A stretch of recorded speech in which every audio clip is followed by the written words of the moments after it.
your spirit. Anyway, that's a whole other topic. Maybe we can get back into that next week. But we got about 9 minutes left, and we're definitely talking about the shark bong. We are definitely talking about this. I wanted to save it for one of my last stories. Baby shark. Fisherman who smoked out of a dead shark bong speaks out after backlash. Fisherman is responding to the public outrage that followed a video of him smoking out of a shark that he turned into a makeshift bong, all while listening to the popular children's song "Baby Shark." Oh, yeah. All right. The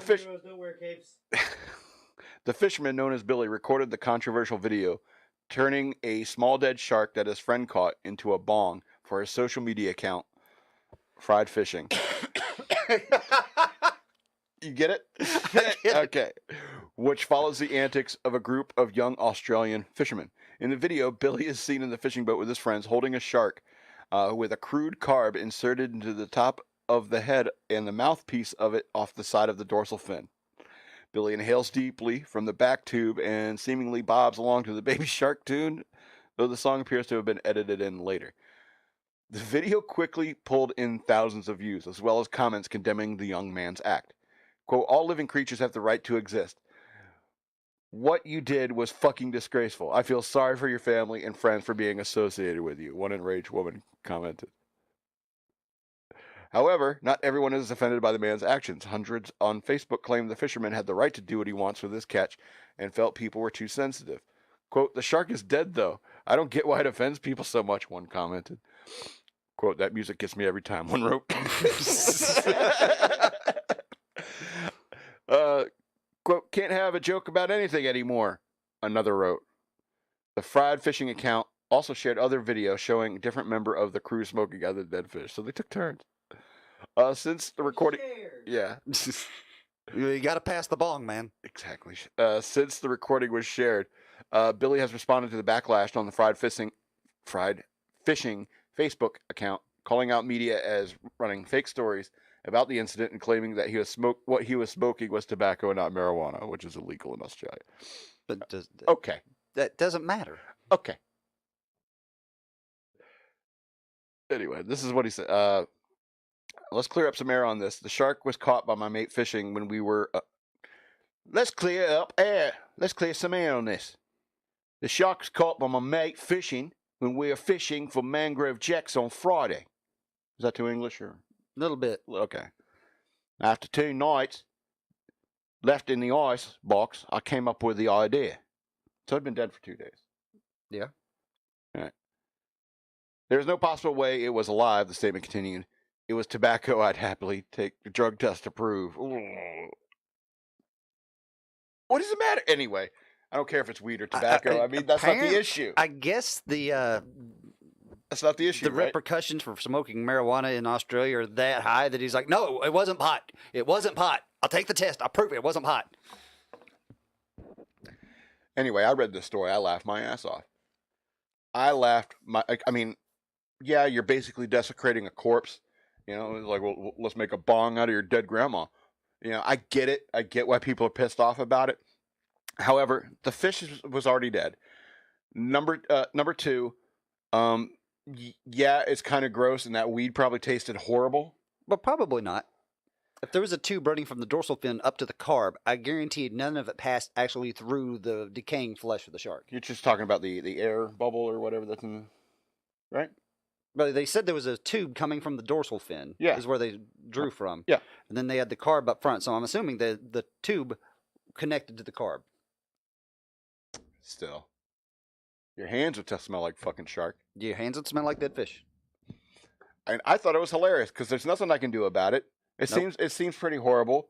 So you might as well laugh at it, you know? You know what? Like you said, the animal was already dead. As long as the fish was caught humanely and legally, he has the right to do with it what he wants. That's true. Whether you believe in, you're one of those anti-fishing people, anti-hunting people, which I'm neither one of those.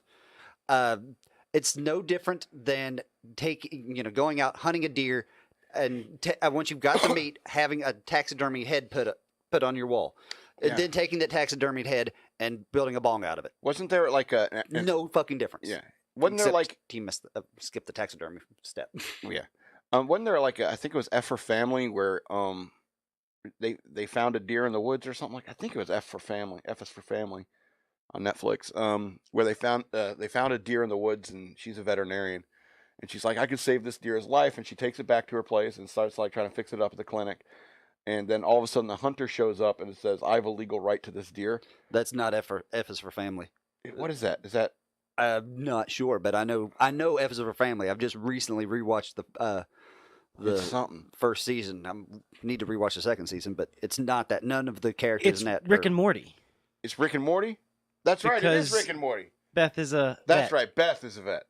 That's right. Because, I mean, that's true, and I thought that was great. Sorry, that's Rick and Morty. I should know the difference. And that's true. Is like once you shoot a deer or once you catch a fish, you have legal rights over that creature. Mm-hmm. So first of all, it's like fuck you. It's like if I want to make a bong out of this goddamn shark, that's my business. Right. But I could sit here and say that's disgusting. All I want, you know. I agree. I mean, maybe they took it. Here's a better question. Did they make the bong, by inserting the tubes in the carb, then stick it back in the freezer? That way the fish didn't, start to rot. And then pulled it out of the freezer frozen and smoked from it then. That way the smoke got nice and cool as it passed through. It's 100% gross, no matter what. Anyway. Hey, you know what? It's definitely a unique piece. Yeah, that's for sure. That's for sure. It's a unique piece. See me in about a month. You won't have no resale value on it. No. All right. Let's do this last story. We got 2 minutes left. You remember the Paris train attack? Mm-hmm. In 2015?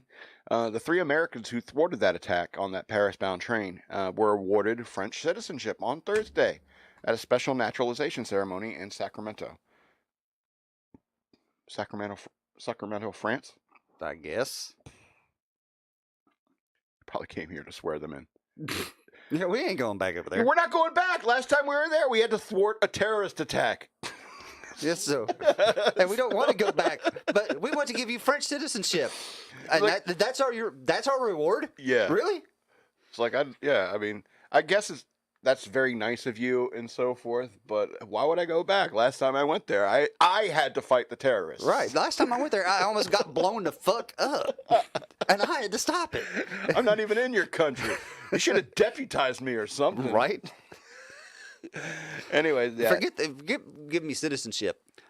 Unless that citizenship comes with a key to all the French whorehouses, I'm out. Right. Well, I mean, I guess if you're American in France, you get that anyway. I don't know how it works. Well, if you got the key, then you don't have to pay. Yeah. Or maybe that was just a special offer between, I think, 44 and 49. Anyway. Probably. Yeah. That's Anthony Sadler, Alec Scarlatos, and Spencer Stone. They were aboard the 517 train to Paris in August 2015 when a terrorist attempted to open fire on passengers on the train. The trio were among a handful of people who helped tackle and subdue the assailant whose assault rifle had jammed. Anyway, I guess that's cool for what it's worth. Cool. That's cool. France. Yeah. That's very nice. But why would they go back? They had to do your job for you. How about some cash to go with that citizenship? Right. Something for the casinos or something. And what it was they are Americans. They really don't deserve anything, but we'll give them citizenship. That way they feel like they got something. Probably. It's probably how it went down. Anyway, I count 7:01. This has been Shock Monkey Radio. Check us out on Facebook, Shock Monkey Radio Redux. Check me out on YouTube. Search for the Madman lowercase. Please go over to patreon.com/Shock Monkey Radio. Become a patron and help keep this thing going. I'm the Madman and I love you. Who are you? I'm the Hill Hippie. Wishing you all peace and love.